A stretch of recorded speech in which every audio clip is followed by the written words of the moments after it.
Many thanks, everybody, for still staying with us on Global Morning. I mean, when you look at the fact that it's already Friday morning, the vibes of the weekend is already, all over the place. You're already having anticipating what the weekend will likely look like.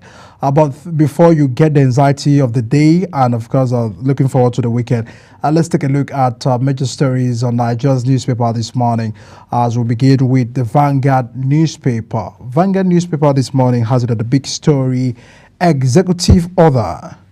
Drug makers seek clear timeline, stable naira for 70% production. You can find this story on page 8 of the Vanguard newspaper. Edo 2024, Obaseki inaugurates 20-man transition committee. This you can find on page 7 of the Vanguard newspaper. Inflation, we are suffering for ways and means loan. Cardoso. This you can find on page 20 of the Vanguard. They're still talking about the central bank having their takes on the ways and means loans by the last administration. Supreme Court verdict on local government autonomy. We've taken judgment in good faith. Governor Soludo Otu on page 5 of the Vanguard newspaper. That's the reaction of two governors on the Supreme Court's verdict over the local government's financial autonomy. And then we have still on the story here, alleged 33 billion naira fraud. Ex-power minister Maman slumps in court before trial. This you can find on page 6 of the Vanguard newspaper. Several concern about appearances of past office and public servant and always having to slump in the process of having to answer some question. But this time around, we find out that the ex-minister is in the Kuje prison as we speak, waiting for the bail to be granted by the court. And that's it on the Vanguard newspaper. I'll let Queen take us to another publication. Our next point of call will be the Vanguard newspaper. The Vanguard newspaper. On the front page of the Vanguard newspaper, we have big story. Executive order. Drug makers seek clear timeline, stable naira for 70% production. I think away from the Vanguard, we still have the Nation. Let me take the story on the Nation paper. The big story on the Nation newspaper, governors lose financial control over local government autonomy. On the writer to that story, Supreme Court orders direct payment of council's allocation. No funding for councils without elected officials. 479 out of 774 council lose access to federal government account cash. Tinubu, I am committed to a just, realistic wage.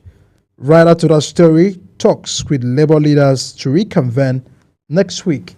You can find this story on page 27 of the Nation newspaper. Ex-minister on 33.8 billion fraud trial collapses outside the courtroom. Appeal court upholds Ododo's election as Kogi governor. Writer to the story, government oil producers agrees on the supply for local refineries. Then we have this big story on the Nation. Governors lose financial control over local government. And then you have writers to that story. Akpabio warns PSC, the IG, Egbotigun over police recruitment face off. You can find this story on page 6 of the Nation newspaper. Let's take another publication, Queen. Our next point of call, we have quite a number of stories and papers for you. Daily Trust. Let's look at the big story. Supreme Court verdict. Local council must now account for own actions, says Tinubu. Writer says also amend constitution to get INEC to conduct local government polls. ex-governor there. All institutions must be respected, says Professor Yadudu. Governors would review decision, according to Soludo. Akpabio Lawan clash over change to Senate plenary time. Governor Aliu assents to law stripping Sultan of Power to appoint district heads. 250,000 naira minimum wage unrealistic, Tinubu tells Labour. Ex-Power Minister Maman remanded in correctional center. Kenya's president dismisses almost entire cabinet. Court refuses bench warrant against Ganduje, orders trial in absentia. And lastly, on the Daily Trust, Catholic bishops, ulama reject Samoa agreement. And now to the Punch newspaper. Big story on the Punch newspaper this morning. FG floors governors as Supreme Court outlaws caretaker exco, a joint account. Right out to that stories. Preventing democratically elected administration in LG unconstitutional Supreme Court. Tinubu, NLC, Nauge, others held judgment. Ex-Ogun LG chair, Lord's president. Minimum wage. Tinubu Labour talks adjourned till next week. UK varsity reviews fees for Nigerian students facing expulsion. Page 7 of the Punch newspaper. Lagos Mawa operator hangs self over tricycle seizure. PDP alleges contempt as Ayeditowa appoints council caretaker. Public officials received 721 billion naira bribe in 2023. MBS report. FG IOCs agreed on crude supply to Dangote local refineries. These you can find on page 27 of the Punch newspaper. The last story of the Punch. National Assembly decries unlawful detention of journalists. Page 39 of the Punch newspaper. Over to you, Queen. Yeah, that's all we have on the front page of the Punch. Our next point of call will now be this day rather. We'll take this day, which will be our next point of call. Big story. Supreme Court, its act of gross misconduct, paying local governments allocation through states, condemns dissolution, naming of local governments via caretaker committees. Tinubu says verdict is historic, will enhance Nigeria's true federal fabric. It's a win for Nigerian police, Atiku asserts. Akpabio, Abbas, Fagbemi, Soludo held decision. Ibori, it's an assault on true federalism. You find the stories on page 5 of this day newspaper. Above the nameplate, we have federal government, oil producers agree on viable crude supply framework to local refineries. Rider says NUPRC directs refiners to provide monthly price quote on oil supply. Dangote refinery ramps up imports of U.S. crudes, buys 16 million naira barrels so far. Also, we have here, after meeting labor leaders, Tinubu says Nigerian workers deserve improved welfare, better wages. Rider says calls for realistic expectations over minimum wage. Meeting adjourns to next week without new positions. Ajaero, no negotiation, status quo remains. President canvasses wage review every 2 years. These are the stories we have on the front page of this day newspaper, and that brings us to the end of our newspaper review for you. We'll take a quick break now, and when we return, the conversation continues on topical issues on the front page of the newspaper. Do stay with us.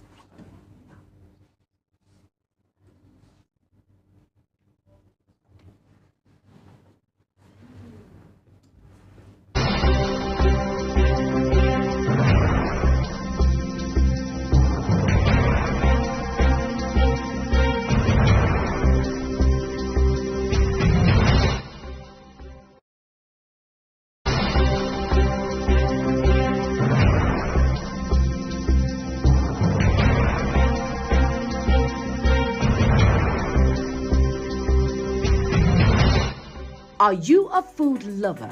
Do you care about your health and nutrition? Are you interested in exploring the diverse culinary traditions from around the world? Then look no further. Introducing Lunch Global on Global Television, a show that takes you on a delicious journey through the world of food, nutrition, and diet. So, whether you're a seasoned foodie, a health enthusiast, or simply curious about the world of food, Lunch Global has something for everyone. Tune in Mondays to Fridays and let your taste bud take you on a journey of flavor, culture, and discovery on Lunch Global. Bon appetit!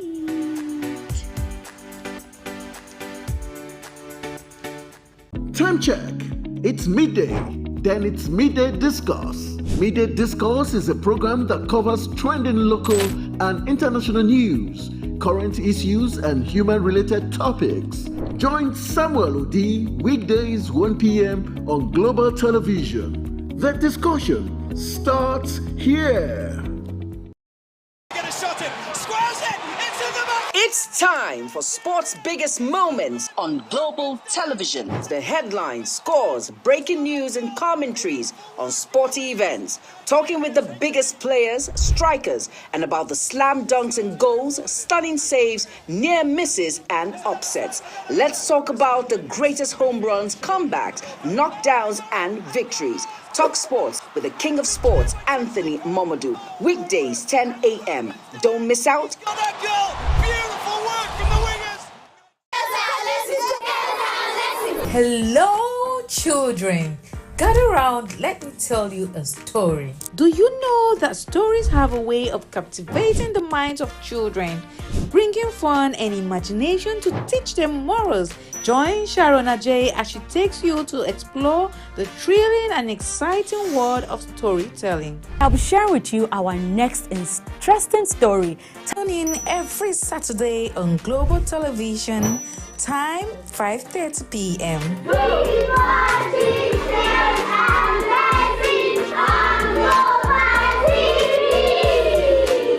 Is the desk on Global Television? Nigeria.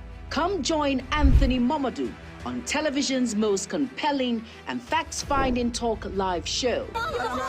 We are definitely. Can we not say both of them? Because that this country gets it right.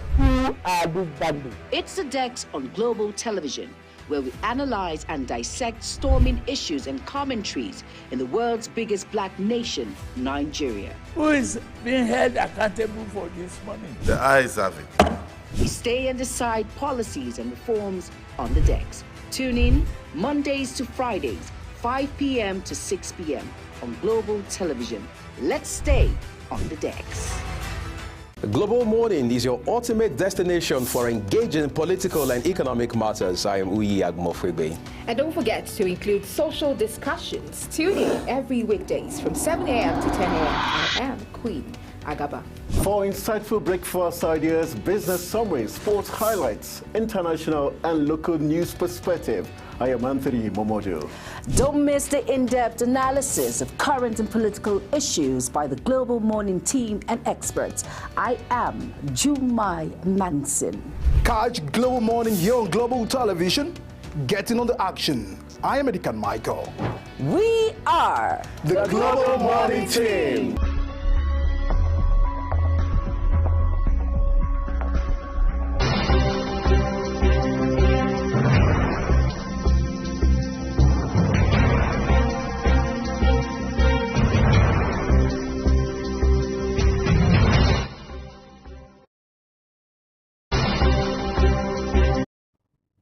Many thanks for still staying with us. Let's take a look at this big stories we have on the papers. Let's get a look at the Nation paper.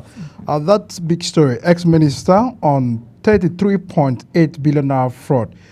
Trials collapses outside the courtroom. Reaction to that story is the fact that we've been seeing some of these issues recurring over and over again. But the big question is, when you're in power, sometimes you hold the fact that a time and a moment like this will definitely come. Sometimes they fail to run away. I mean, they sometimes run away from answering questions. We've seen up to today, the former governor of Kogi State is still not appearing before EFCC, neither the court, rather insisting that his lawyer appealed that the court be moved from Abuja to Kogi State. And now the minister, just for you to appear in the court, for you to appear to answer some questions, some allegations. We heard story of your health challenges. We've seen many reactions of Nigerians as to power, past power. I mean, when you were a minister of power, you're sitting under the Ministry of Power, but you are being confronted with, again, a time where you have to give an account. Come give us a record. Give us an understanding what you did in your ministry. I mean, it ought to be. In other clime, we find this thing very easy, but in the country, sometimes we find them getting to collapse. Sometimes we find them running away from EFCC. Sometimes we find them not appearing before the House of Representatives in the case of other governors, like in the case of Kaduna State House of Assembly, are calling the former governor Erufai to appear. All of these are issues of not reflecting true democracy. Transparency ought to be upheld in democracy, and we must actually not in any way sweep these on the carpet, because these are the issues we must talk about. These are the issues that we must engage properly, so that office holders understand that the time and the moment will come where they have to appear to answer some questions based on what they had in the office. I mean, Queen, were you surprised about the collapse of the former minister? I'm not surprised, because it's a pattern these days. We see that happen over and over and over again. They are accused for mismanagement of public funds in the tunes of billions, sometimes a trillion or more. And then they go to court, they are convicted in court, and facing trial now, we hear of health challenges that we never knew existed before. Different health challenges. Some of them can't even appear in court because of the health challenges that they face. And before you know it, the case is adjourned, and they're asked to pay a fine that is way below, that is unreasonable, an unreasonable amount as a fine for the mismanagement of funds running into billions, if not trillions of naira. So I'm not surprised. As we see in the paper, some papers say that he has been remanded in correctional centers. Exactly.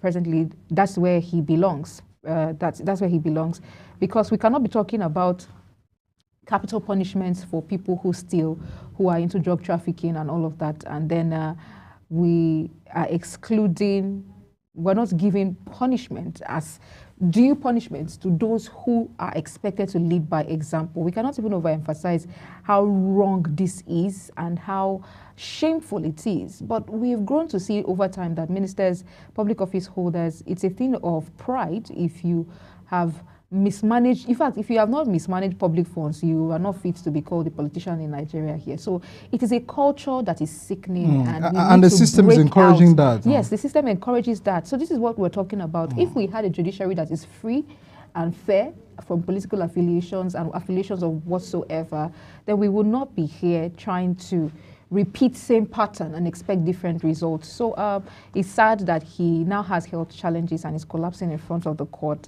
But justice, we don't even know when to sympathize with them, because sometimes they lie a lot. Yes. So we can't even know. Because of how much we have seen this happen over and over and over again. I wish him speedy recovery so that he can be able to face trial and defend, we don't even know if he's really give account of how 33.8 billion naira was, mismanaged, or what went down. So I wish him quick recovery so that he can get back to court and face trial.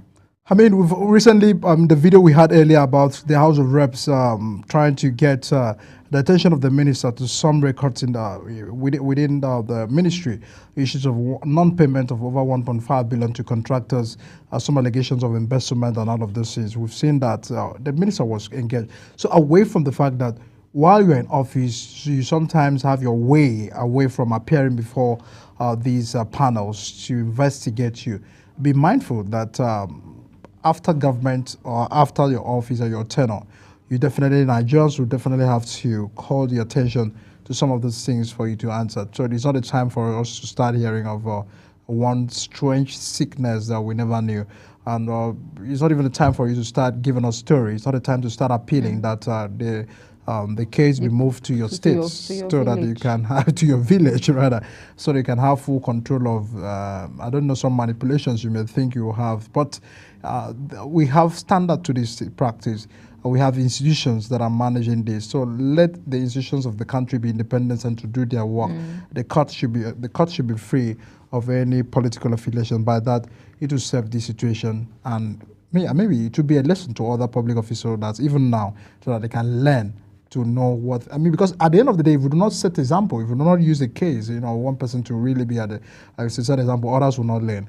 We are happy about what the CBN governor is going through. Yes, because he put a lot of Nigerians through a lot. So this time, we're trying to see how Nigeria can recover a whole lot of stuff from the former central bank governor, so that things can get better in the country, because we can't afford to continue to do this way. We heard another very catchy story about the issue of minimum wage, where we felt that the meeting with the NLC and TUC yesterday will finally put an end to this with the president. But in a twist of an event, it happens that it was just a ceremonial visit, where nothing substantial, nothing is on the table for Nigerian workers as we speak. But this is a statement Tinubu says, "I'm committed to a just, realistic wage." That's what the president said on the course of meeting with the labor in regards to minimum wage. But for how long would this negotiation, this meeting, these consultations, and all of this engagement with federal government and NLC continues? It has been a very long time coming. Does it mean that there's something else that they want to do? Because if you want to do the 62,000, why don't you transmit it to the National Assembly? We know that, and that's what you're finally, starting on. Why is we having so much of consultations and all of that? Back and forth, and then it's long overdue. It makes the process very weary. If you are saying it's 250,000 naira minimum, which is not realistic, but you are working towards ensuring that Nigerian workers have a realistic minimum wage, then let us know, is it a 60,000 naira or 62,000 naira minimum wage that is realistic enough? Let us in on that. But having to elongate the process, having to call for meetings here and there, we have Joe Ajero giving statements saying that they've not got into a negotiation, and whatever it is that they have, be it non-compromise, still stands. I think that the process should be looked into, so that we will not have this back and forth that is confusing and really draining, particularly. It's very big to consider. We just hope that at this time around that the meeting have been shifted or postponed to next week and adjourned to next week rather, where they have to continue to follow negotiation. We just want an end to this issue of minimum wage, because it has been in the front burner for so long. We just want government to take a very decisive action to that. But very interesting, that is almost on all the papers, is the issues of autonomy. Why local government have not escaped powerful claps of governors. It has been a very interesting conversation yesterday on the issue of the fact that the Supreme Court judgment has given freedom to the local government in terms of the finance, because we saw that the joint accounts that they were operating on wasn't in any way doing the local government good. We saw how the local government was well underdeveloped. We saw how governors embezzled funds meant for the local government. But this time around, we're still looking forward to see how this implementation will work, because sometimes it's not just about the judgment of the Supreme Court. We've seen how many judgments we've had in this country where governors and politicians forced to, respect or to implement. But this time, we hope to see things differently, because it has the backing of the president. As much as I think that the local government having autonomy is great, at the same time I am worried, because like everything else, I hope the process is not manipulated and then we would end up regretting. I just hope that we don't end up regretting, because the EFCC having to chase 36 individuals before now, and then having to add 776 more to it, you can just imagine how it is. But I think it's great, but I hope that the process will not be manipulated. Well, on that note, this is where we call it a wrap on this conversation. We'll take a quick break now, and when we return, our guest would be here to talk to us on topical issues. Do stay with us. We'll be right back.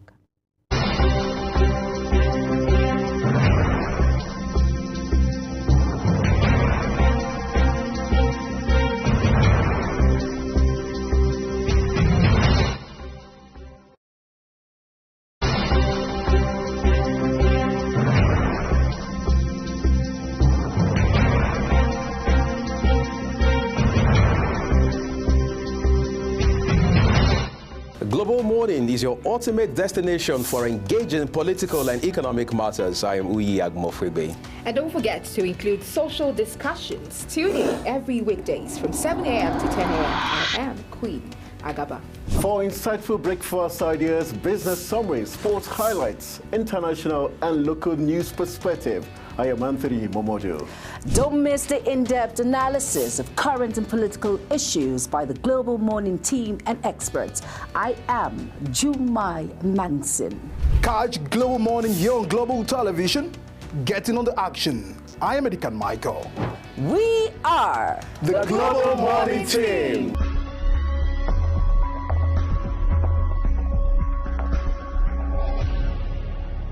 For an insightful idea that takes the center stage and the conversation that gets beyond the headlines, to explore the lasting impact of political decisions, Big Talk got you covered. From policy debates to geopolitical insights, from thought-provoking discussions to actionable insight. What is the real responsibility of government? Big Talk delves deep into the heart of the matter. Join us weekdays on Global Televisions from 6:30 p.m. for a reverting journey into the heart of politics, where we dissect issues shaping our society. With every government and introduction of new policies, businesses of all kinds and sizes seize the opportunity to evolve and redefine themselves. Business Point on Global Television is where we follow the money and put the facts and figures right in front of you. Watch Business Point every Monday through Friday at 11 a.m. as Kikelamo Okeri tracks all the latest developments across critical sectors. Business Point. This is business. Are you ready to be entertained like never before? Get ready to dive into the latest and greatest entertainment news in lifestyle, music, movies, birthday celebration, and so much more, all on Entertainment Circle on Global Television. From the hottest red carpet event to exclusive interviews with your favorite stars, we've got you covered. Stay up to date with the latest trends and news from the entertainment world, all in one place. Tune in every Saturday by 1 p.m. with Chung and Emil Joseph on Global Television. In an ever-busy world, the increasing challenge of keeping track of health matters can be extremely demanding. Follow the latest health tips and trends on Health Guide on Global Television on Tuesday at 3 p.m. Health Guide on Global Television. Put your health first. Get ready for it. Inside Today brings you issues relating to family, peer pressure, drugs, substance abuse, societal and topical issues making rounds. Join Jumaine Manson on Global Television Monday to Thursday and it repeats every Friday. Time 2 p.m. to 3 p.m. Don't miss out. Are you a food lover? Do you care about your health and nutrition? Are you interested in exploring the diverse culinary traditions from around the world? Then look no further. Introducing Lunch Global on Global Television, a show that takes you on a delicious journey through the world of food, nutrition, and diet. So, whether you're a seasoned foodie, a health enthusiast, or simply curious about the world of food, Lunch Global has something for everyone. Tune in Mondays to Fridays and let your taste bud take you on a journey of flavor, culture, and discovery on Lunch Global. Bon appetit!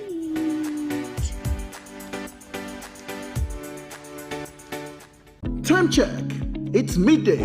Then it's Midday Discourse. Midday Discourse is a program that covers trending local and international news, current issues and human-related topics.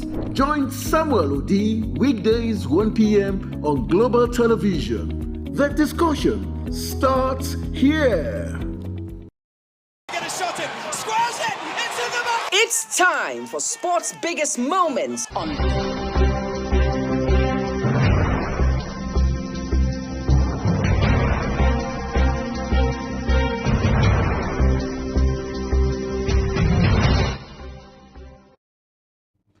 Many thanks everyone for staying with us in Global Morning. We'll take our first discussion on the program.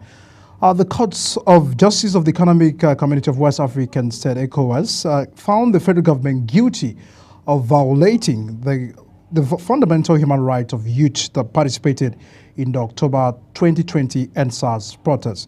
And there are several reactions to the ruling of the Supreme Court, of the Ecowas court, and what it means for Nigeria in terms of protests. We've seen the case study of Kenya where they protested, and it seems Kenya is currently having some result. The President Ruto fired all the cabinet members in response to the agitations of what the people wanted. But there are several concerns. After 2020, years has gone by, can we really say that we've actually achieved the essence of the Endsars protest? Or was it that, many Nigerians are still on the brutality of the police or were subjected to very untold pains when they carried out their civil responsibility? My guest on the program is a legal practitioner who will be giving us some perspective to these reactions. Mohammed Abdulaziz is live here on the program. Good morning and welcome to the program. Good morning. Thanks so much. Good to be here. Yes. How did you receive the Ecowas court indicting the federal government of infringing on the people's right? Well, the judgment of the court, the Ecowas court, is something that is quite impressive. It's something that is a win for democracy, a win for human rights, and it's something that demands commendation across all angles and all phases of life. It's quite a very interesting and landmark judgment. All right. There are several concerns about what leads to this action by the youth. Because sometimes we begin to ask, have we really addressed the root causes of these issues? To you, what is your assessment years after the 2020 Endsars protests? Can we really see that we've won this fight, really? Well, to me, I would not say that the fight against police brutality, which was the central message and the central theme surrounding the Endsars protest, I would not say the fight has been won. What we appear to have achieved is just something that was momentary shortly after the protest. The renaming of, or the proscribing of the SARS unit of the Nigerian police force, only for it to be, at the end of it, we'll find out that it's just a name change. It's just semantics. It's just a matter of name change. The unit is now working as an anti-violent crime unit or something, a VCS. So, violent crime section or something like that. So, well, for me, police brutality still goes on every now and then. In fact, for me, I would say it's even getting worse than where we were in 2020 when there was an Endsars. It's worse. We are not there yet, and we still have a very long way to go. The root causes are still very much there. All the features, all the negative gaps that were existing then have found their way to resurface their ugly heads again in the country. So for me, I don't think we are there yet. But this judgment coming now has sort of, reignited hope, reignited, people's aspiration to say, well, things will get better, because I haven't gotten this judgment now. We can begin to talk about the execution of the judgment. There's no how having to execute that judgment in Nigeria would kind of refresh people's memory, refresh the people that are involved in the enforcement, to refresh their memory, and it's a good one. It's a good one. So hopefully, now that the matter has been laid to rest, the judgment has been given, and the federal government has been found culpable of breaching the fundamental provisions of the African Charter on human and people's rights, I think it's a good way to go for me. Absolutely. When you look at the fact that they are concerned that the protest was just not about what we really were looking forward to. The federal government went ahead to set up panel of inquiries in different states just to get responses and feedbacks, just to gather. I mean, it was a responsible action by government in a way of setting up this panel. But several reports have been presented to different states, but we can't really find those, for instance, those that were victims of the police who've not seen rewards of those that were victims who've not seen the payback to, different quarters that ought to be after even of this report. Even when we know that the report was marred with irregularities, even because sometimes it wasn't transparent. A lot of people were not allowed to testify. But even with the ones that we've had at the front burner, we haven't seen anything different. What's the concern about that? Yes, well, in Nigeria, we have this approach of, when something is fresh, we tend to, our reaction to it tends to be quite impressive, or to be met with the same energy with which such happening or such incidents occur. But at the end of the day, you find out that we'll drop the ball as time goes on. So the panel of inquiry, there's several panels of inquiry that was set up, was quite another very interesting effort by the federal government and the respective state government. And I believe after some of these panels have held their sittings, there were white papers sent to this government, but we never had the return or the actions, follow-up actions. I think that is where we, as in Nigeria, we do a lot of talk shop. We don't walk the talk. Workshop without. It's just, you discover that what we call workshop is just talk shop. So we talk, do the report, and it ends up at that table where the reports are submitted. Although I know that panel of inquiry assisted so many people to hear their voices, hear their view, and also it's also assisted in the area of getting some persons that were incarcerated wrongly. It got them released, and as I speak to you, there are still persons that have been in jail since that 2020. Up till now, there are still persons whose accounts, I know quite a number of persons that I have worked with as a lawyer that still have their accounts being blocked as a result of the Endsars protest. Up till now, there are people that are still in prison.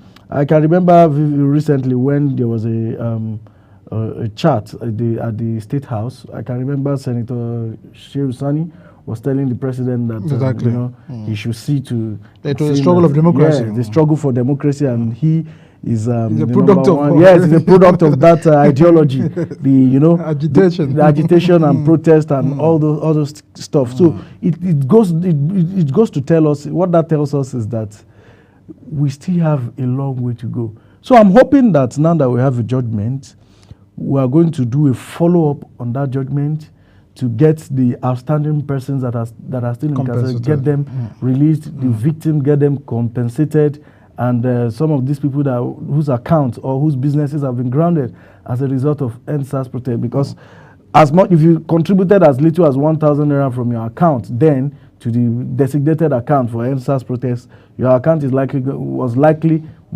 going to be blocked, or was likely to have been blocked by that time. So we hope that this judgment is going to make them, tidy up, cross all T's and dot all I's that are outstanding. The outstanding, the remainders of the struggle of the Endsars protest. I'm hoping that this judgment is going to, make us nip them in the bud and do the needful. The toll gates, the sad moment at toll gates. Many times, even when we're trying to remember the Endsars protests, we see pictures of that played out, holding the Nigerian flag. There were shots by men of a uniform, even when the military had, tried to did some PR job in managing the crisis there. But we know that for sure, some lives were lost at the toll gate. These are also reflective moments. The people were protesting for, civil rights. I mean, it was within the civil provisions for them to do that. I understand the excesses that were involved, but taking lives in the course of protest, don't you think that our security agencies should do better in terms of, securing properties in the face of, mass protests like that of Endsars? Yes, you are very correct. You know, the constitutional provision, the Constitution in Section 12 provides that the welfare and security of people shall be the primary purpose of government. It is quite sad that our leaders and the security agency, they don't take these provisions serious, because the reason why they are elected into office, the reason why we have a president, under the theories of power, you know, the president is seen as the father of the nation. What must be dear to his heart must be the security and welfare of the people of Nigeria. And so, as long as the welfare and security of people are not guaranteed, it leaves room for much to be desired of the government. And also, talking on the security agency and approach to crisis like this, well, I wouldn't blame the men in uniform. I would rather blame those that gave the order, because we all know that in the regimental force or in the regimental society, they follow the orders. So it means what that tells us is that it still boils down to leadership, failed leadership and poor leadership. How would you give an order for men in uniform to attack protesters, peaceful protesters? It is an affront on human rights, and it's an affront on everything that all the tenets of democracy, freedom. So it's I'm quite happy that the part of the findings of the judgment of the Ecowas court was that the government must make its priority to protect in any rules of engagement. In their rules of engagement, they must prioritize all the fundamental human rights that have been provided for in the African Charter of Human and People's Rights. All right, there are a lot of concern we'll have to raise, and we'll just have to go on a break right now. And once we return from the break, we'll take a look at some of these implications and moving forward, what it means for us to protest and how we can probably always go about it, both on the part of the citizens and also by the security agencies, so that we won't have this issue repeat again. We've seen a few days, just recently, Kenya had a very ugly incidents on the protests again. We've also had lost life. We've seen some life were lost in the process. And the president is taking responsibility. He's trying to make it to the people. He's trying to see what he can redeem himself. About the concern and the question many people are asking, why did you have to wait for life to be lost before you can now take some drastic actions by withdrawal of the bill and all of this aftermath thought? We'll take a look at this and also see what we can do better in Africa and, of course, as Nigeria, in democracy, strengthening Nigeria's democracy 25 years after practicing that in the country. Do stay with us on the program. We'll be right back.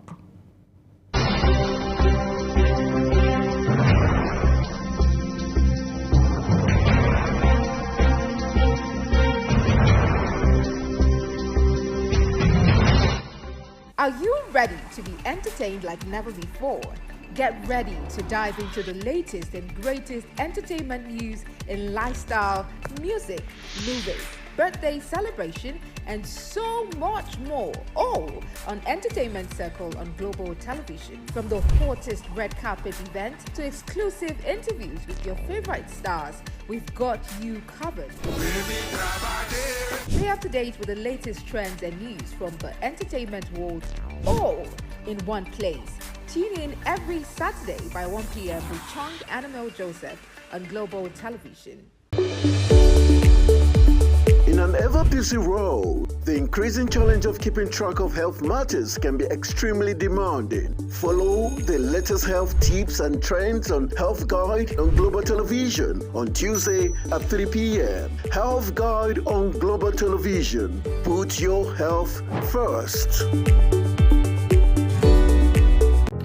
Get ready for it. Inside Today brings you issues relating to family, peer pressure, drugs, substance abuse, societal and topical issues making rounds.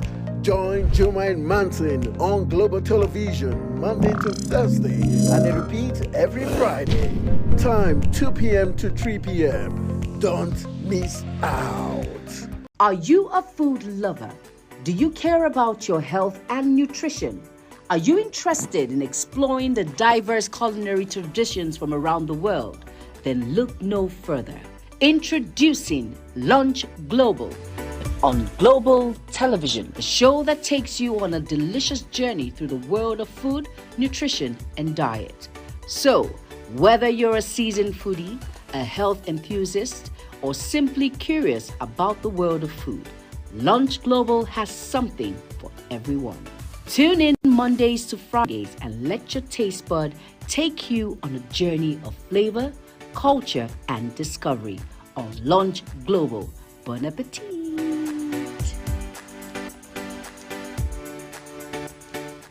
Time check. It's midday. Then it's Midday Discourse. Midday Discourse is a program that covers trending local and international news, current issues, and human-related topics. Join Samuel Odi weekdays 1 p.m. on Global Television. The discussion starts here. Get a shot in, squares it, into the back. It's time for sports' biggest moments on Global Television. The headlines, scores, breaking news, and commentaries on sporty events. Talking with the biggest players, strikers, and about the slam dunks and goals, stunning saves, near misses, and upsets. Let's talk about the greatest home runs, comebacks, knockdowns, and victories. Talk sports with the king of sports, Anthony Momodu. Weekdays, 10 a.m. Don't miss out. Oh, that goal! Beautiful work from the wingers. Hello, children.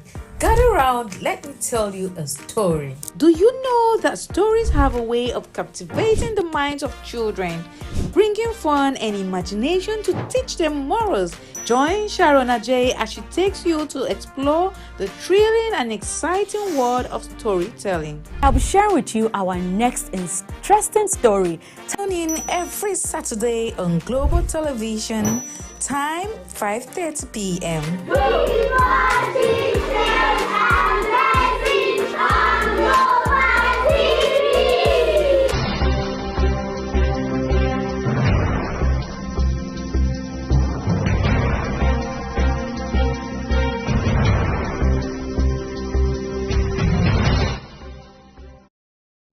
Many thanks for sister with us. I still have Mohammed Esquire, of course, is adding voice to the Ecowas judgment indicting the federal government over the Endsars protests, where they have violated some rights of Nigerians in respect to that.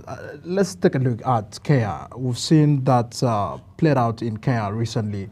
The people were protesting for a bill, a financial bill, in terms of having more taxation on the people. And the people took to the street to say, no, we do not want this. I think it was almost at the point where the President Ruto wanted to sign that bill.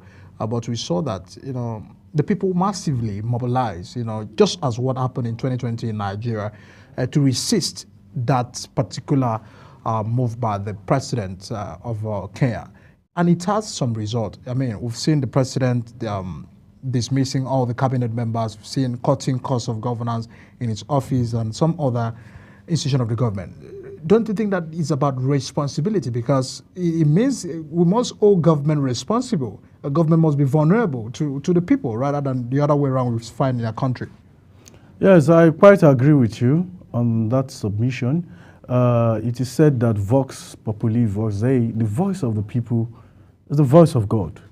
And so if the power belongs to the people and the power emanates from the people, whenever government or whenever the government or in a society, whenever the leadership of a society wants to promulgate a policy that is not sitting down well with the people, it is the people's right to correct that narrative. It is the people's right to let them know that, no, you must listen to us.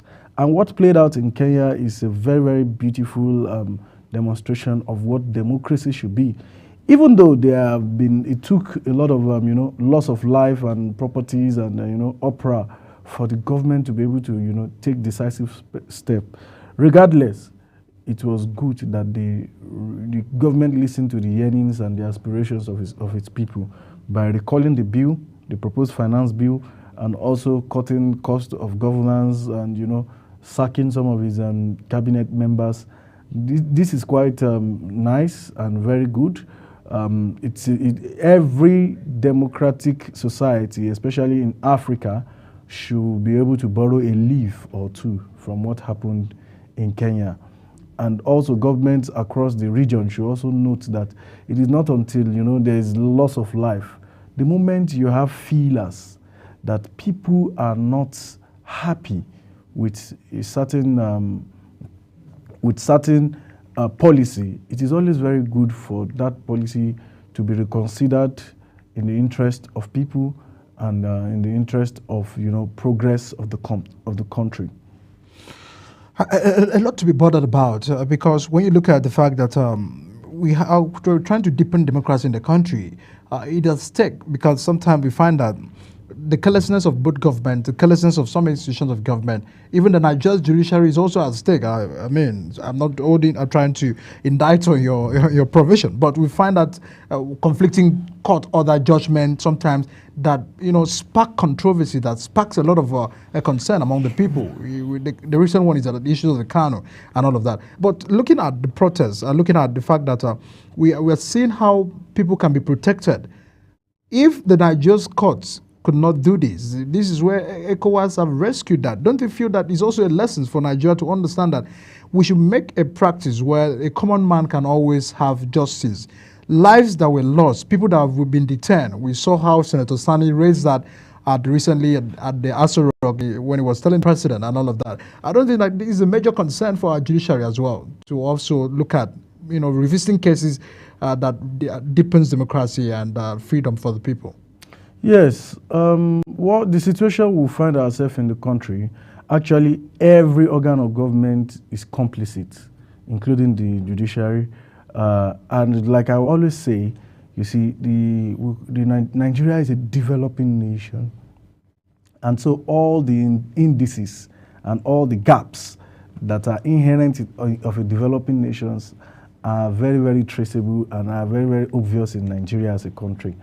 And so it also means, or it translates that the judiciary too, we are also developing. We are also working, deepening our jurisprudence in terms of, creating, making cases that are of public opinion or public interest, making an example out of them. And for me, I believe, and I can say confidently, that the Supreme Court of Nigeria, being a court of public policy, has actually been trying its best and has actually been reeled out some very impressive judgments, landmark judgments and rulings that are, for example, the recently, the recent pronouncement on the local government autonomy. That's another very impressive. So when I say the Supreme Court is a court of public policy, so also all other courts, whether inferior courts or superior courts of record of the land, should be able to borrow a leaf from the apex court, meaning the Supreme Court. And also, so when cases come up, and these cases are of public interest, these cases are cases that will deepen the democracy, it is always very good that everybody that is involved in the case, both the litigant, the lawyer, the judges, are circumspect in, in prosecuting that case and seeing it to a logical conclusion. So I strongly believe that that works, that is achievable, and that is something we can begin to, desire, we can begin to look up to in the nearest future. All right. Look at issues of, one of the end result of protests is to also create awareness to, correct some abnormality, or looking at the system as just as responded that things haven't changed. What do you think other ways can be can be engaged so that we can have some of these issues that were raised properly addressed, creating more awareness for the police, for the security agencies, and all of those quarters that that led to these protests? Yes, I believe that.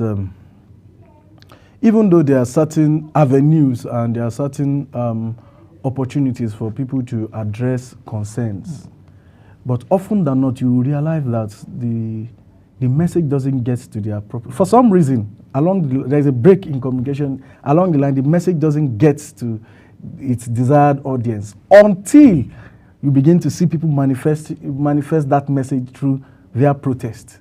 So it's quite an unfortunate thing that. There are no set out mechanisms put in place or machineries put in place to address concerns for the average citizen. I mean, the average citizen does not have the ears of the president. Even though we have a bicameral legislature where we have representatives in government, we have different commissions, we have different government agencies that has representatives of different people across the country. But at the end of the day, you see that these systems are not effective. They are not effective, and they are manifesting, negative signs and negative gaps of development of a developing nation. So it is quite sad that it is until when citizens protest or when loss of life has been occasioned, that is the only time the government listens. Well, for me, unless and until we have we put in place those mechanisms for people to address their concern, for people to be able to tell the government that we don't want this, this is what we want, this is our objection to this, unless and until we set up that mechanism, it's not going to be business as usual. And what I mean by that is that people will continue to protest, and most likely the negativities of protest often than not must have already occasioned before government is able to take steps. So I'm borrowing a leaf from what happened in Kenya. What's happened in Kenya now has definitely opened up the government of Kenya to it has opened them up to liabilities. I believe that with the Ecowas judgment now, I believe that certain persons must have been setting the legal machineries in motion to approach that court, to address some of the, even though the government has actually conceded and the government has actually said, we are sorry, and trying to take responsibility. But lives have been lost. A lot of things have been destroyed. Families have been displaced because of this. So I believe that certain persons will be on their way right now to the ECOWAS court or other supranational courts to address this issue. But it's unfortunate, it does not need to get to that stage. It does not need to get to that stage where it is until an international court makes a pronouncement before the government of a country does the needful. It's distracting. It's a waste of time. It's a waste of resources. When indeed we can actually nip the issue in the bud while it is uprising or while it's just coming up. But just like I said, the government that we have in place or in the African society, our leaders, they don't listen to us until the tough gets going. Let me put it that way. Does it look like Nigerian youth are afraid to embark on another protest because persons were making instances that what is happening in Kenya that many Nigerians cannot? Would it be because of what outplayed in the Endsars protest might stop Nigerians? Because we're having more hardship now in the country. We're having sometimes things that Nigerians ought to speak against, but we're not finding that energy coming from that end, because we must engage the government. We must always at all time engage them properly so that they can always get things right. What is your assessment about the attitude of youth in the country? Yes, for me, the attitude or the persona of the Nigerian youth is something that we cannot predict. It's something that we cannot draw conclusions from. Because if memory serves me well, in 2012, we had the protest on fuel subsidy. And in 2020, that's some 8 years after, came the Endsars protest. That it appears, or that the body language of the Nigerian youth is that they might not be willing to come to the street again, does not necessarily mean that it cannot happen again. When you push people to the wall, or when there's something called the frustration aggression theory of conflict. When people become so frustrated, you begin to see them manifest aggressive signs. And I believe that when it's because maybe the problems or the issues arising currently has not yet tested the Nigerian youth to the maximum. I believe that when the time is right, when people can no longer bear it, I believe the Nigerian youth will definitely do the needful, because protest itself is a right, it's a fundamental right. You have a right to, to peaceful assembly, to peacefully communicate your demands and wants to your government. So it's a fundamental right, and it's a discretion. It's a power. It's a form of power and discretion that is inherent within the people. And when you say the power and discretion, it's meant for the agile, the young, which is the youth. So I believe that the youth, they have that right, they have that preserve, and they have that discretion. And I believe when the time is right and when all the boxes are checked for a protest or a massive protest, a massive movement. It's a movement. It's almost revolutionary. It's, you know, people will be stung by that zeal. At the same time, you'll be surprised that the same zeal, a protester, someone, a youth in Lagos, the same zeal is having is the same zeal the one in Anambra, the one in Kano, the one in Jigawa is having. So it's a thing that, you know, when that zeal, when everybody has been stung by that zeal at the same time, it's almost magical. Everybody marches at the same time. They put in their demand. So I believe personally that it's because maybe the time is not yet ripe, or that maximum the bars are not yet full. Once that bar is full and is filled up, you will see the Nigerian youth on the streets.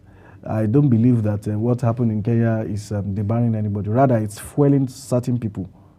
So, and I'm hoping that the government will the essence of all of this is for governments to take a leave, to learn lessons, to say, you don't wait for things to spoil or for things to degenerate, for you to listen to the yearnings and aspirations of your people. Another concern we had when government, we've seen the fact that it looks that the protest was hijacked, kind of, and some person said that it was sponsored by government or by hoodlums. We saw how, you know, a peaceful protest was now marred with violence, where they were destroying some properties, where ordinary, the good, intended citizens who were protesting did not have that in mind, but we saw that controversy. For your assessment, does it look like it's something that was sponsored, or the fact that the youth were not really organized to have one front, or political parties had divided the interests of the youth and all of this consideration? Because it's side by side. You mean in Kenya or in Nigeria? In the country, Nigeria. In a protest, we saw the hijacking of protests in some states. I don't know if you can recall yes, that. I can. So for me, it's tilted to both sides. In every protest, there is the peaceful element and there is the violent element. You know, a protest is almost something can be described as almost a delicate sword, a double-edged sword that can be swung both ways. So a protest is number one. It's a recipe for disaster. Actually, it's also a force for good. So often than not, in every protest, there is the side of the government or the political presence who are pulling the strings of youths that are protest to ignite and fuel the violent aspect of the protest. And there's also the other end that are there for genuine reasons. They are there for the actual reasons. They are not interested in violent, and there are also those elements that are there to, you know, take over the protest, make it violent, so that you can now give justification for government and security agencies to intervene and use force, claiming that they are using force that is proportionate to the force of the violence coming from the protest. So a protest is often very, very dicey, and that is what and that takes me back to the basic point we are saying. You don't let things escalate to that level, because you cannot control a protest. We might know the start of a protest, but we might never know the direction which it will end, because it can be hijacked, it can be taken over, some person's strings can be pulled. After day one, you find out that on day two, the zeal might have changed, the purpose of the protest might have changed for some people. I remember quite well that even in the middle of Endsars protest, there are certain Nigerian youths that were tweeting that, oh, there's free food, there's free music, there's free mixing. Some were there, that was their motivation. And some were saying, okay, police have experienced police brutality, and I'm here to say, okay, let's speak for my rights. And there is those people that are there igniting violence so that the Nigerian uniformed men can, you know, attack or, you know, counter-attack and use force in an attempt to stem that protest. So for me, I believe that all these elements are present in that protest we had, and it's almost like that everywhere in the world. And I believe even in Kenya, I still believe there are certain elements like that in that protest in Kenya.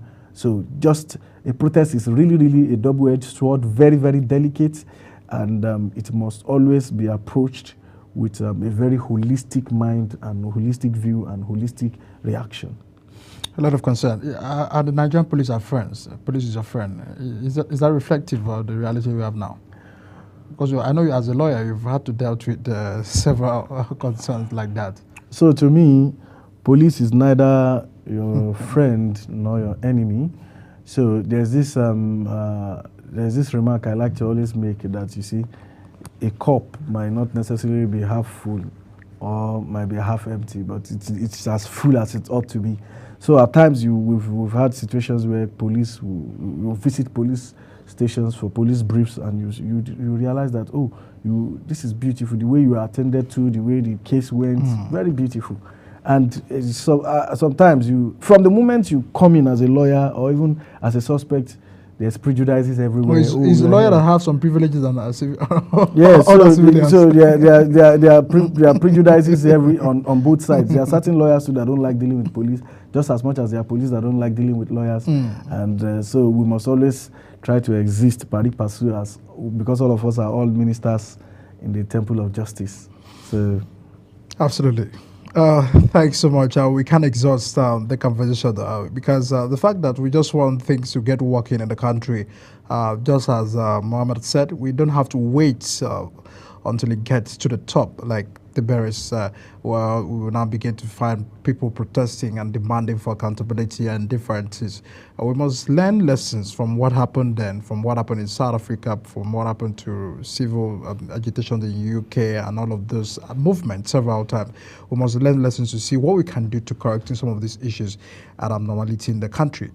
Because for now, we're still finding food crisis in the country. I mean, that may be another time bomb waiting. So the country must always be responsible and start taking actions and get the work done so that the people can always be at the support. A big thank you to our guest, Mohammed Abdulaziz, a legal practitioner, for his time on the program this morning. We deeply appreciate it. Thank you very much. We wish you a successful legal day. I don't know how to put it, and the success of the election. And as well, we wrap it up on the program on that discussion, the first discussion we're having on the program. And then once we return, I am Queen, who'll be wrapping up the show, Global Morning on Global Television. Do what to stick and stay with us. We'll be right back.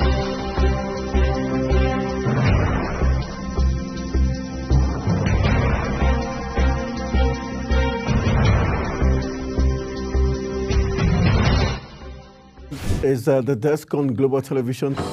Nigeria.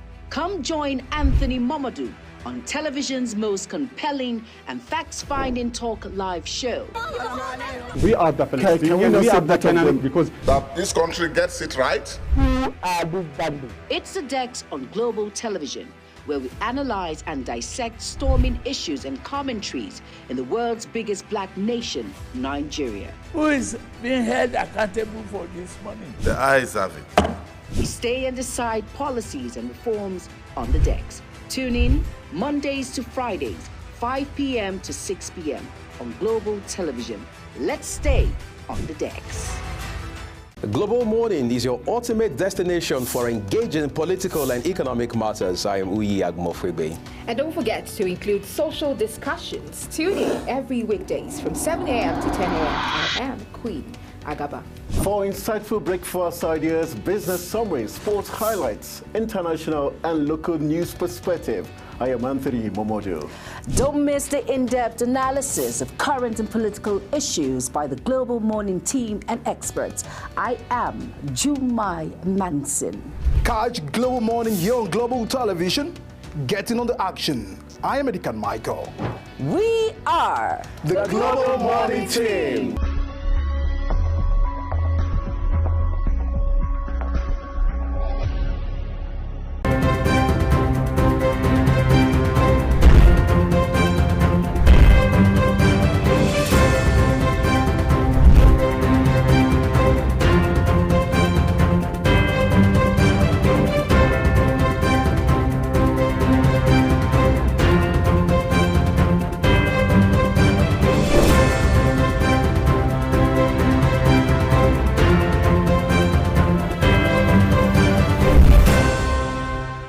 For an insightful idea that takes the center stage and the conversation that gets beyond the headlines, to explore the lasting impact of political decisions, Big Talk got you covered. From policy debates to geopolitical insights, from thought-provoking discussions to actionable insight. What is the real responsibility of government? Big Talk delves deep into the heart of the matter.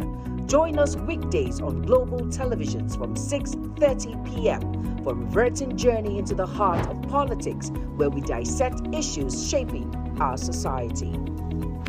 With every government and introduction of new policies, businesses of all kinds and sizes seize the opportunity to evolve and redefine themselves. Business Point on global television is where we follow the money and put the facts and figures right in front of you. Watch Business Point every Monday through Friday at 11 a.m. as Kikelamo Okeri tracks all the latest developments across critical sectors. Business Point, this is business.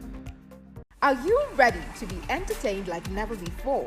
Get ready to dive into the latest and greatest entertainment news in lifestyle, music, movies, birthday celebration, and so much more, all on Entertainment Circle on global television. From the hottest red carpet event to exclusive interviews with your favorite stars, we've got you covered. Stay up to date with the latest trends and news from the entertainment world, all in one place.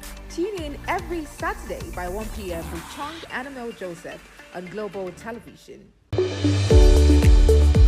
In an ever-busy world, the increasing challenge of keeping track of health matters can be extremely demanding. Follow the latest health tips and trends on Health Guide on Global Television on Tuesday at 3 p.m. Health Guide on Global Television. Put your health first. Get ready for it. Inside Day brings you issues relating to family, peer pressure, drugs, substance abuse, societal and topical issues making rounds. Join Jumaine Manson on Global Television Monday to Thursday and a repeat every Friday. Time 2 p.m. to 3 p.m. Don't miss out. Are you a food lover? Do you care about your health and nutrition? Are you interested in exploring the diverse culinary traditions from around the world? Then look no further. Introducing Lunch Global on global television, a show that takes you on a delicious journey through the world of food, nutrition, and diet. So, whether you're a seasoned foodie, a health enthusiast, or simply curious about the world of food, Lunch Global has something for everyone. Tune in Mondays to Fridays and let your taste bud take you on a journey of flavor, culture, and discovery on Lunch Global. Bon appetit!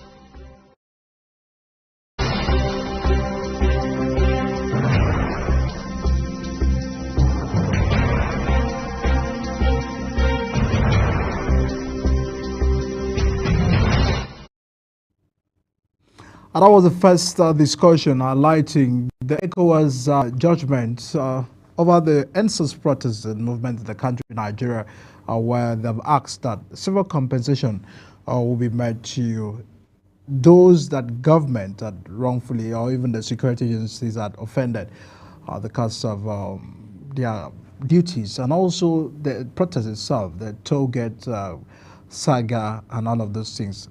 Queen, we're still trying to reflect a moment back to the Endsars, but it seems nothing has been really changing in terms of brutality of the police. I mean, my guess was just highlighting on some of those issues that yet again we're facing some of the challenges resurfacing again and facing us as a country again, where they haven't learnt a lot of lessons. Are you bothered about the repetition of this movement? Because it's sadly, it may happen to repeat itself again. Already Kenya are celebrating the successful protest over what they did to the government. Even though some people had to lose their lives.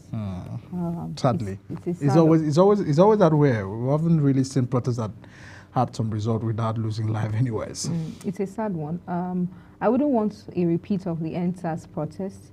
What the way things are going, I would advocate for a protest that is peaceful and coordinated, where young people or Nigerians can air their views, air their opinions, regardless of whatever it is that is the issue. But a situation where we have to see Nigerians lose their lives, we have to see police brutality play out in the protest is what I think we should avoid. But if need be, of course, it's our right. It's our right as Nigerians to stage a protest when things are not going how they ought to go, or things are not going as constituted, especially when we have police brutality like this. It's a good one that the protest in Kenya saw the results that they were looking forward to seeing. Kenyans had their results, and they had a government or a president who is willing to look critically at the plight of Kenyans, look critically at what it is that they want and what would help better Kenya for good. And he took the decision to dissolve the government as a result of the protest, but sadly lives were lost. I pray and I hope that if there's going to be any protest, it should be peaceful. I'm advocating for a peaceful protest, and not just to the protesters themselves, because most of the times we see that these protests are usually peaceful. But we now see officials or police personnel and other security parastatals come in, maybe from authorities, from the authorities authority that they received or order that they received. We see them putting out tear gas, threatening peaceful protesters. I hope that that will not be the case if there's another protest. I hope that everybody will behave responsibly, protesters and government officials alike. Let them listen to the plight of Nigerians, especially now where we have a high number. Statistics has shown that now more than ever, the increase in suicide has been overwhelming. This is because it can be attributed to economic hardship and the current inflation that we are experiencing. We see people who commit suicide leave notes to say that this and these are the reasons why, I'm doing this and I'm doing that. So we hope that the president and government officials will listen to the plight of Nigerians and do the needful. A lot to do, and lessons learned, of course, moving forward for the country, because when you look at the fact that we're still having to struggle with the brutality of the police, just as Queen has highlighted, this must well be addressed. But this time around, the protest might not be against really the police brutality, but high cost of food in the market is what is facing many Nigerians. I feel even the traders this time having it very tough to buy and to sell. We're finding, reactions of both customers having the differences of prices. When you look at from last year to this year, having to, the increase is just so overwhelming on Nigerians. So this time, it might be the turn, the event might be twisting towards agitating for food prices reduction in the country. But we really want to appeal to the government and the president to look forward to getting the economy issues addressed and some of these welfareism of the police officers, so that some of the issues and challenges we face by both the security agencies and the economy can be addressed, so that the pressure can always be on the low, because we will always have to maintain our composure irrespective of what many challenges we face as a country. But just the right thing must be done to get the expected result. That's the much we can take this morning, the Global Morning. And of course, just to give you an highlight on what really happened at the course of the week, we'll be bringing that to you tomorrow. I and Queen will be bringing you the package of what really played out here on the program from Monday to today, tomorrow, so that you can actually get an understanding better. So do well to join us again this program tomorrow morning at the same time on Global Televisions, where we're taking a look. Hi, I'm Edikan Michael. And I'm Queen Agaba. You have a great day ahead. Welcome to Global Morning. The death toll from flooding. Most time our politicians just bring in policies too, for sure. Incidentally, we have several more stories. The legislature was carefully crafted to 22.2% inflation rates as of April this year. What does that say about where we are as a country? I think Nigeria has resorted to being resilient. Before you call the police station, before they even leave, they'll take permission from I don't think there's really anything on ground to improve. The struggle as to strike. You have done your work and put us to the wall. We are not the slaves. I'm not a small boy. You should have given me the report. I have not seen the report.